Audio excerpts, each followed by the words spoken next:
Hello, I'm Ken Fobb. This is NewsNet, Baton Rouge. Grab a tea or coffee as I go over with you headlines and news from our local area and region.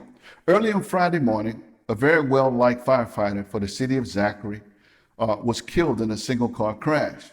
36-year-old firefighter Douglas Glass was headed into work his shift at the Zachary Fire Department when his vehicle unexpectedly crashed into a tree that had fallen across his lane of travel on a Louisiana highway in St. Helena Parish. On Friday around noon, the Zachary Fire Department and the Zachary PD took it upon themselves to set up and then execute an elaborate honorary escort. Zachary fire trucks stationed themselves along the highway and streets as Fireman Glass's body was gently transported in a coroner's van to the coroner's office and as it traveled down Plank Road through the city of Zachary. Reports are that the crash that took his life was not related to his duties, but the state police say he was not wearing his seatbelt at the time of this accident. The West Baton Rouge Parish Sheriff's Office recently released the identity and name of the deputy who shot and unfortunately killed a suspect by the name of Joseph Richardson while executing a drug search warrant at a Budget 7 motel in the city of Port Allen last month. The River West Narcotics Task Force was executing a search warrant looking for drugs on July 25th when a member of its team by the name of Vance Matranga went into the motel room and reportedly opened fire, at some point striking Richardson, according to the coroner's report, in the back of the neck. Deputy Vance Matranga was first hired by the Sheriff's Office in 2010 as a reserve deputy and became full-time in 2012. Since 2012 and prior to this incident, Matranga received numerous certificates, commendations, and accolades related to the performance of his duties. For instance, he has been commended for his heroin previously. He was given a Medal of Valor previously. He also happens to be a firearms instructor and expert and is a member of the SWAT team. However, as a result of the July 25th incident, which has several investigations pending, he remains on paid leave pending the outcome of a Louisiana State Police investigation.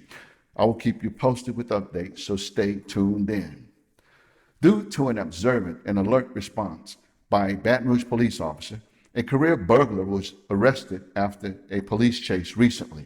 Johnny Blakes, well known to law enforcement authorities for his criminal reputation, has been wanted and sought for by the BRPD in connection with a string of utility trailer thefts and junkyard burglaries over the past several months.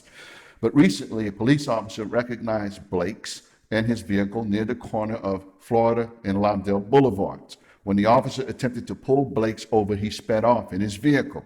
Blakes drove into an apartment complex at the corner of Lobdell and Greenwell Springs. While driving extremely fast and erratically through the apartment parking lot, and as police chased him, he eventually lost control and crashed into an apartment building. He attempted to run away from his wrecked car on foot into a nearby neighborhood, but he was eventually caught and arrested by police. He was booked on nearly 10 criminal charges related to this chase and related to his previous crimes. One of his charges is for cruelty to animals, which is tied to a previous case where police say Blakes left this dog in a hot vehicle in the middle of the day while he burglarized the local junkyard, and as he eventually hid from the police at that time and got away. But in that case, the officers did rescue the dog and brought it to a shelter. A mother's worst nightmare took place recently.